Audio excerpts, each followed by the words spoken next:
Hello, our viewers. Welcome to our program. We want to continue with the ongoing series about priesthood. My name is Lucy Kamau. I'm born again. I love Christ. Please take your Bible, your notebook, and be ready to learn. Today, the teacher of the word is here, and he is going to take us through that topic about priesthood, and he's going to tell us what we are going to tackle today. Karibu sana mwalimu. Asante. Thank you, Lucy. I'm excited to bring this episode to this time, and I am sure you are already waiting and excited so that we may learn together. My name is James Kamau, and I love Christ. I'm Christ ambassador here on earth. Thank you, Lucy. Karibu sana.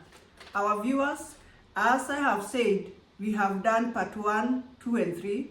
So you can watch the previous topics so that you may understand today's topic.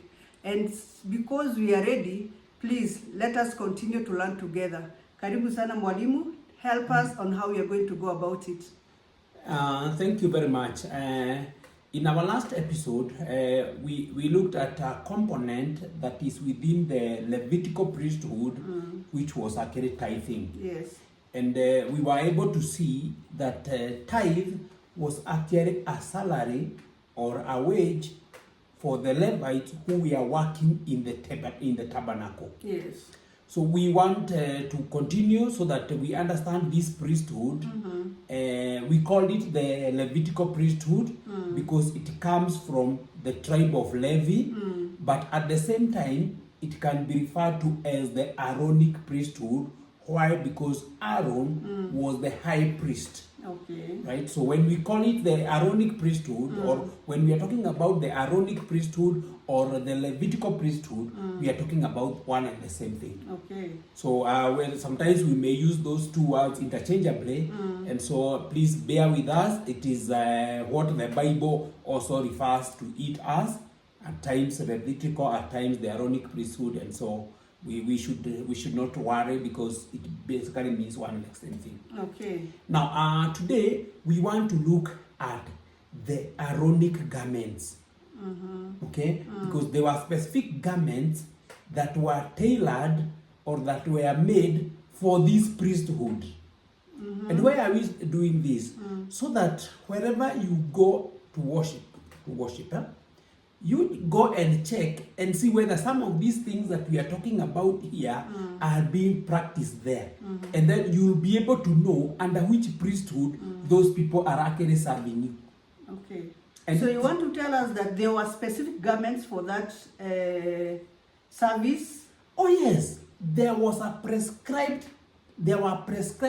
garments that Aaron and his sons were supposed to adorn. Okay. Yeah, when they were going to do the services that they were doing in the tabernacle, they were expected to adorn some dressing, right? Specific one. And we're going to see it from the Bible. I request that we read from the Bible in Exodus chapter number 28. Okay.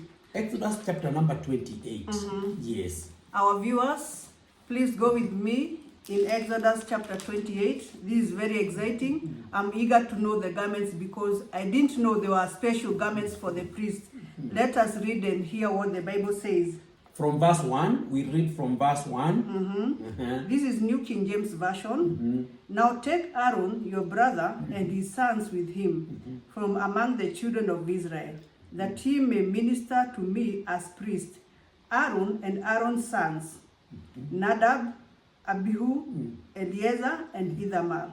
And you shall make holy garments for Aaron your brother, for glory and for beauty.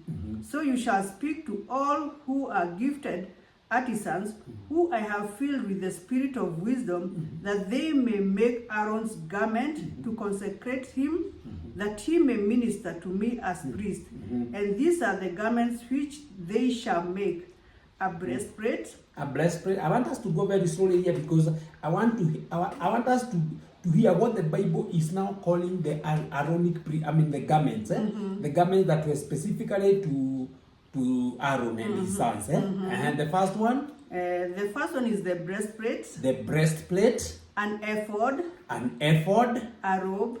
a robe, a skillfully woven tunic, okay, a skillfully Woven woven tunic, a turban, a turban, and a sash. and a sash.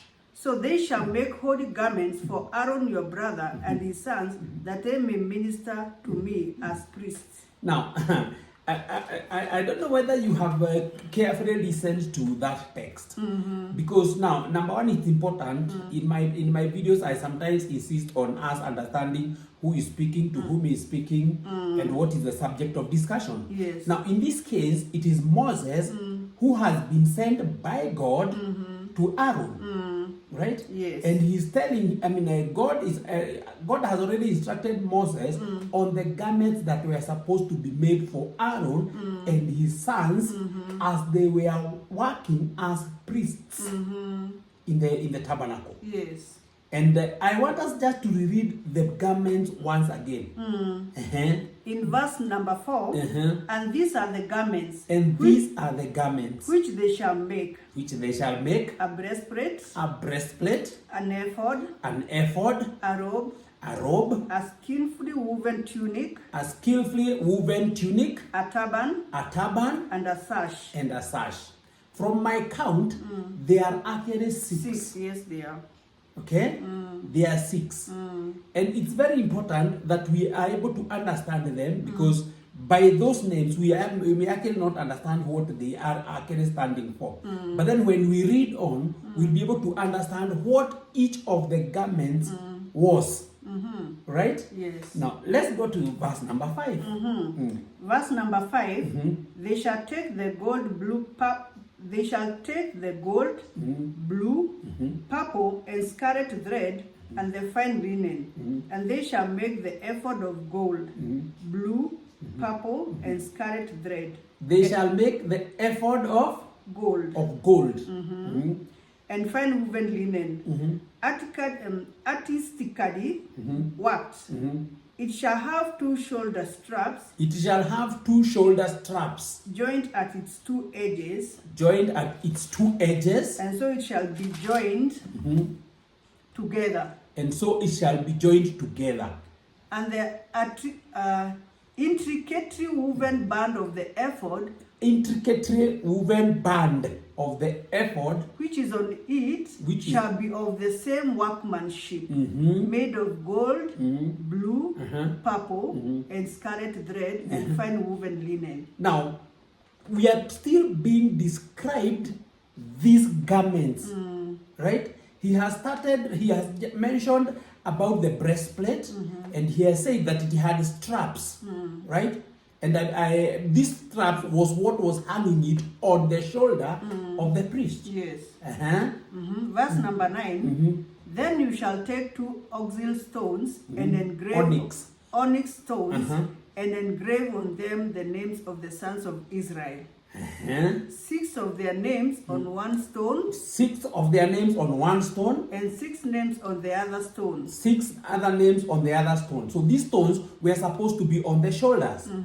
And they were 2.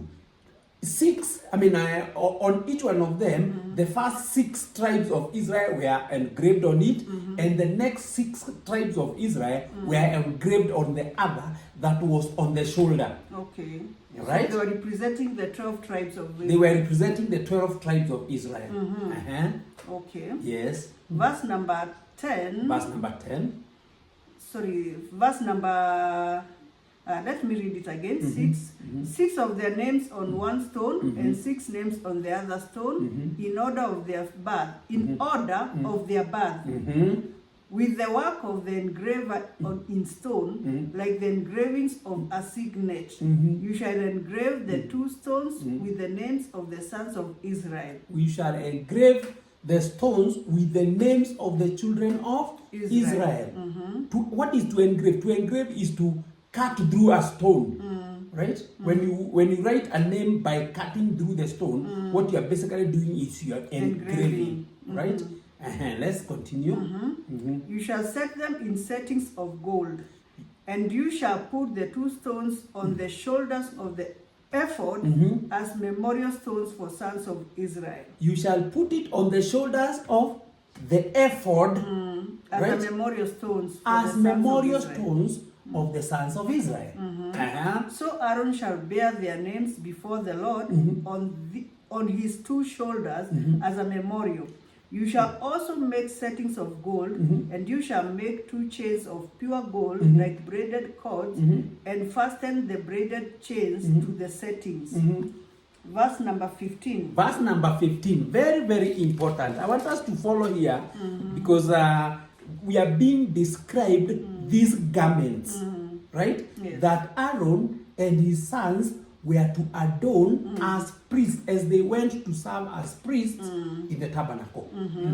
Now you're on the breastplate. Breastplate. You shall make the breastplate of judgment, artistically woven according to the workmanship of the ephod. You shall make it of gold, blue, purple, and scarlet thread, and fine woven linen. You shall make it. You shall make it. It shall be double into a square.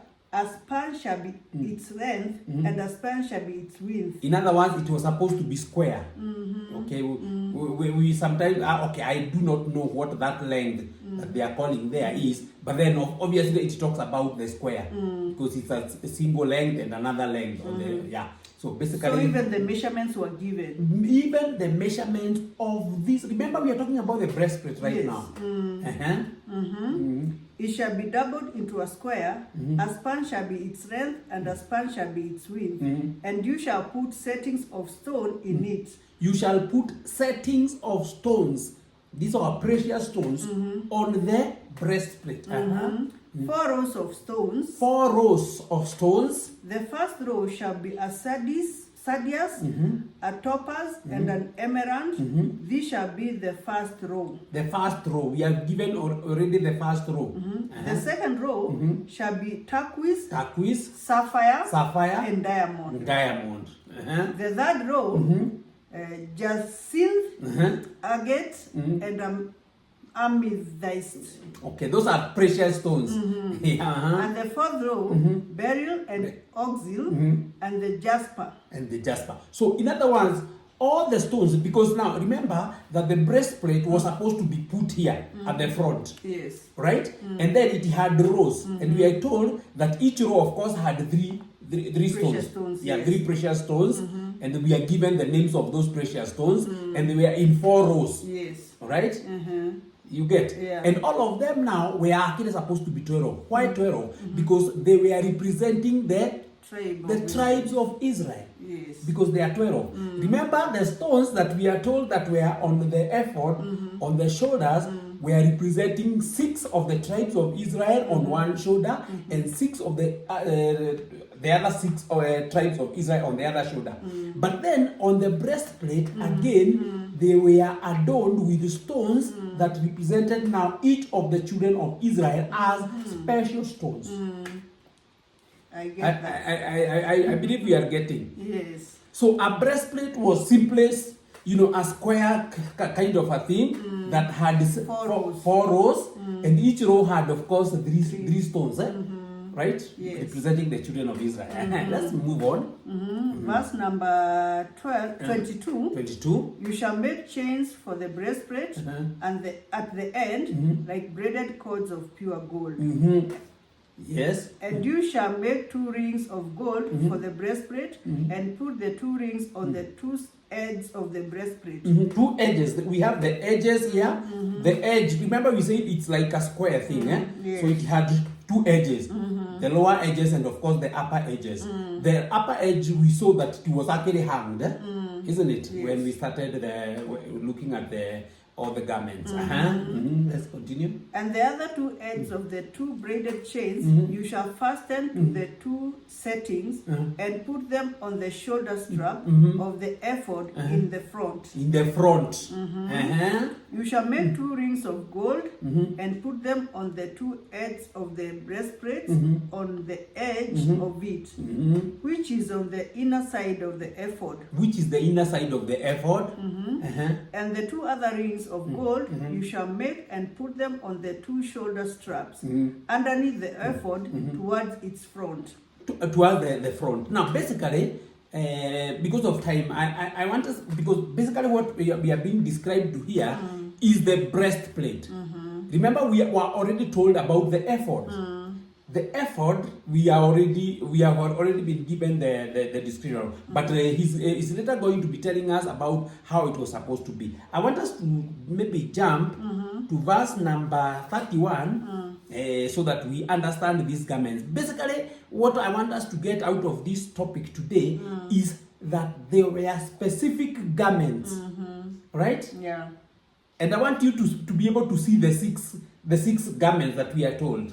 Remember, we were told they were supposed to be 6-piece garment. There was supposed to be a 6-piece garment. There was the turban, the ephod, the robe, the sash, the breastplate, all that. And the tunic woven. And the woven tunic. Yes. All those. They were the garments that any priest from Aaron to his sons were supposed to adorn. Now, verse 31. You shall make the robe of the ephod all of blue. You shall make the robe of the ephod. Remember, the ephod and the robe are different. Yes. And we'll be putting here the description of that.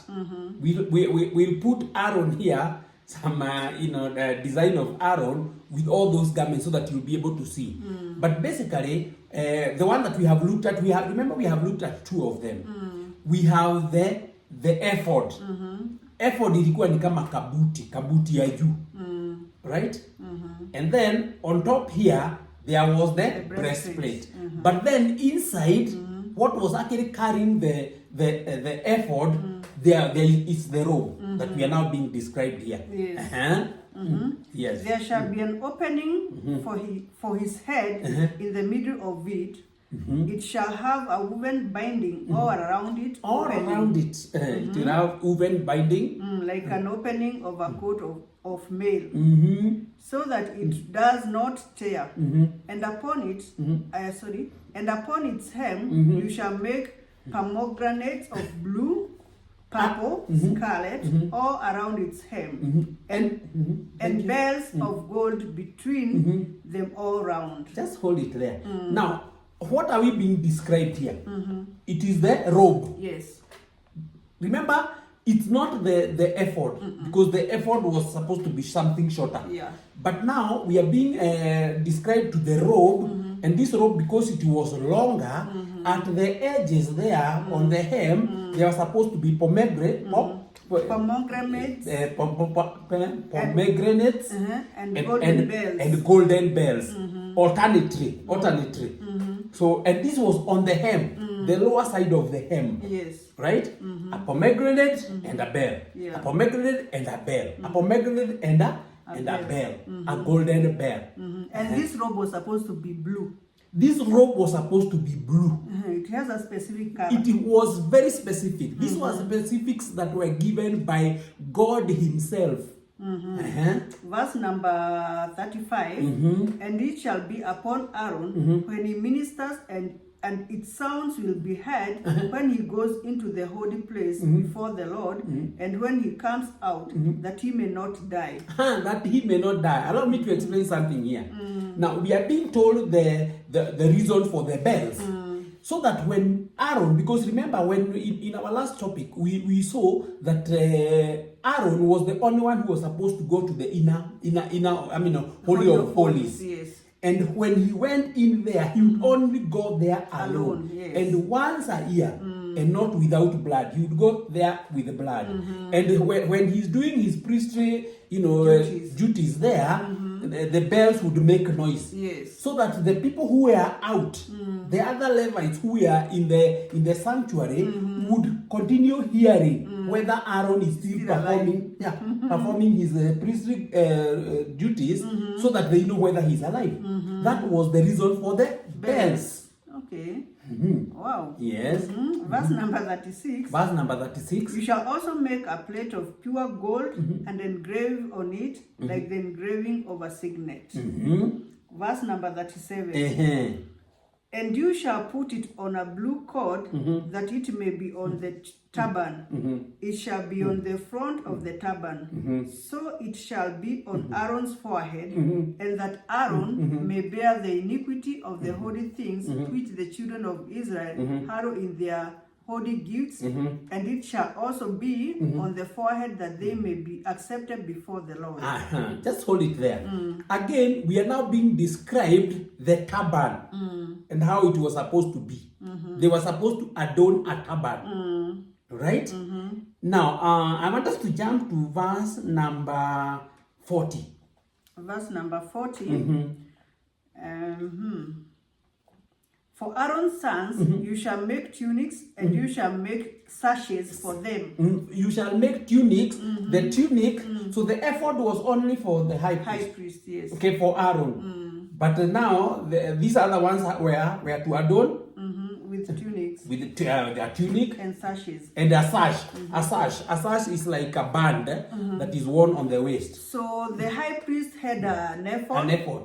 The robe and the breastplate. Yes. But the sons, they're the one who are to be adorned with tunics and sashes. Yes. All right. Verse number 40.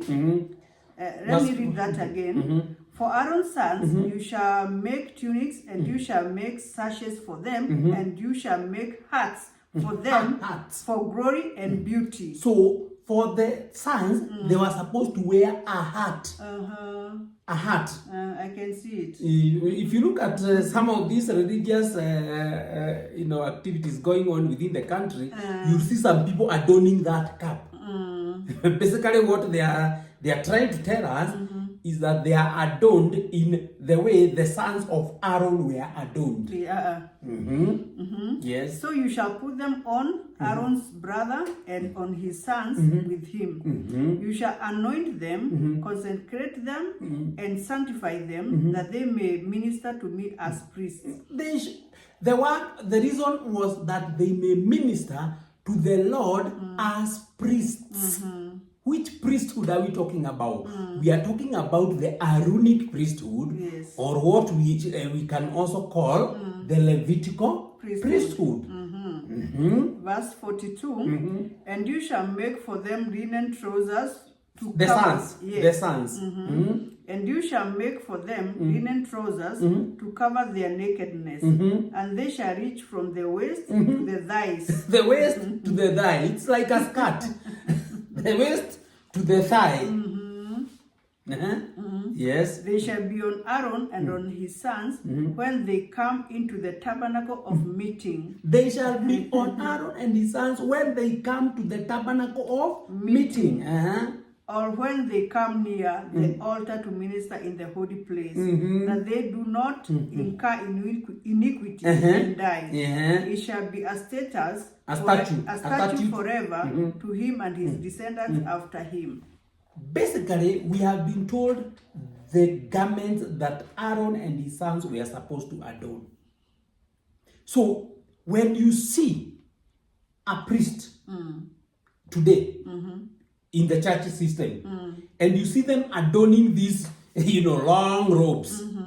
Basically, what they are telling us is in which priesthood they are actually in. Yes. And they are also telling you who is seated down there, what they are ministering to you, because they cannot minister anything else other than the law. They are ministering to you the law. That is and true. which law are we talking about? They are ministering to you the law of Moses. Because that priesthood was the one that was ministering the law of Moses. Hello? Yes. Remember, we have looked at two things. I want to repeat here for avoidance of doubt. In our last video, we looked at the tithe, and we saw that the tithe was the wage that the priest, these Aaronic priests, were given for the service that they were giving in the tabernacle. Today we have looked at the garments that they were supposed to wear, right? And it's very clear the garments are actually prescribed. So I'm just opening your eyes to see what is happening out there. Just open your eyes, so that the moment you go into any church system and at the front there you see like a box written tithe, and you see the priest coming in, with those long robes, you should know in what in what priesthood they are actually telling you. Yes. You who is seated there, they are representing. Yes. I want us to go to Hebrews chapter number 7. Hebrews chapter number 7. Hebrews Chapter number 7. Hebrews chapter number 7. I want us to look at verse number 11 and verse number 12. Remember, in our episodes, I have always been coming there. Yes. Because there is something that I want you to see. I want you to see something. When we look at what the Aaronic priesthood is doing, or how they are being told to do, and we come here, then there is a conclusion you must come out with. Yes. Please read verse number 11. Our viewers, we are in Hebrews chapter number 7, verse number 11. Therefore, if perfection were through the Levitical priesthood, for under it the people received the law, what further need was there that another priest should rise according to the order of Melchizedek and not be according to the order of Aaron? Look at that. A very clear question. I mean, a very, the writer of Hebrews is posing a question. Yes. If perfection was through this priesthood that we saw was the one that was collecting tithe, this priesthood that we have seen was actually the one that had specific gowns that they were adorned in. If that priesthood was perfect, what further need was there that another priesthood should arise according to the order of Melchizedek and not according to the order of Aaron? What does that tell us? That the priesthood changed. Yes. Because this one that we have been looking at, the one that was collecting tithes, the one that had specific robes, was not perfect. Yes.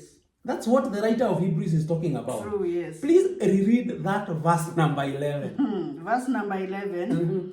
Therefore, if perfection were through the Levitical priesthood, for under it the people received the law. It is under that priesthood, the Levitical priesthood, that the people received the law. Yes. What further need was there that another priest should rise according to the order of Melchizedek and not be according to the order of Aaron? Look at that. It's very clear that priesthood, Yes. the priesthood with gowns, the priesthood collecting tithes, it was not perfect. Yes. And that is what necessitated the coming up of another priesthood in the order of Melchizedek. Verse number 12. For the priesthood being changed, of necessity there is also a change of the law. For the priesthood being changed. What does that tell us? That priesthood changed. Yes. Which priesthood are we talking about? We are talking about the Levitical priesthood or the Aaronic priesthood. For the priesthood being changed, then there is of necessity the change of the law. Now, what law were the Levites ministering under? They were ministering under the law of Moses. Meaning that when that priesthood changed, the law also changed. That is true. The law also changed. And this is what the writer of Hebrews is telling us here. Yes. For the priesthood being changed, there is of necessity the change of the law. Yes. So the law changed. So anyone telling you about the law of Moses, they are telling you about a law that is already past, is already obsolete, is already done away with. Yes. Because we are in another priesthood. Verse number 13.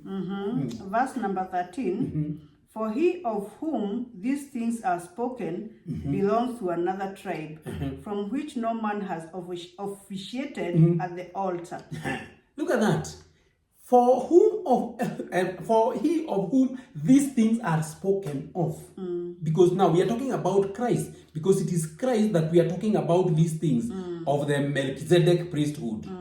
For him of whom these things are spoken comes from Judah.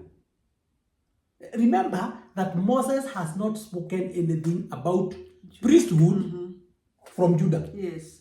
So Jesus would actually not fit to be a priest under this Aaronic priesthood because he did not come from the tribe of Levi. Yes. Because priesthood, according to Moses, was supposed only to come from the children of Levi, from the Levites. Yes. But Jesus is not coming from Levi. He's coming from Judah. Why? Because there was a change of the law. Yes. If there is a change of the law, then it means now this other law is not specific to whom should, priesthood should come from, right? But the first law, or the law of Moses, was very specific that priesthood would only come from Levites. Yes. So when now we are being introduced to this other priesthood, that remember we are told that for the priesthood being changed, there is of necessity the change of the law. So the law, we cannot continue with the same law that governed the Levitical priesthood in another dispensation. Yes. Brethren, it is very important we understand that there was no perfection in the law, in the Levitical priesthood. Yes. Right? And that is why that necessitated for the change of priesthood. And when priesthood changes, there is of necessity the change of the law.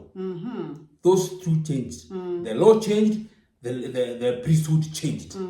We are no longer under the first priesthood. Yes. We are no longer under the Levitical priesthood. The priesthood that collected tithe, we are not under that. We are not under the priesthood that adorns specific gowns. We are not under that. Yes. But we shall still be continuing to be able to see more of this. I hope you enjoyed. I hope you have learned. I want to just challenge us. Let's just go back and read the entire of Exodus chapter number 28. Right? Yes. You'll be able to understand the garments that we have been talking about. And from there, please go to Hebrews chapter number 7, and you'll be able to understand that priesthood changed. Wow, wow, wow, wow. That is very interesting. We have learned. I know our viewers, you have also learned. Have you ever seen such people dressing in such garments? Now I can see them. I didn't know it was in the Bible, but today I have read and I have understood that those who wore those garments, they came from the tribe of Levites. They were the priests that were giving the services in the tabernacle, and that dress code was specifically for them, Aaron and his sons as priests. And now for us, we are in the new covenant. We don't belong to that priesthood, because we have another priesthood that came with Christ. That one, you don't have to dress in a specific way in order for you to give service to our God. Thank you for tuning in. Continue to like, subscribe, and share this video so that whenever we are on air, then YouTube will notify you. Karibuni sana, and for now we say bye-bye.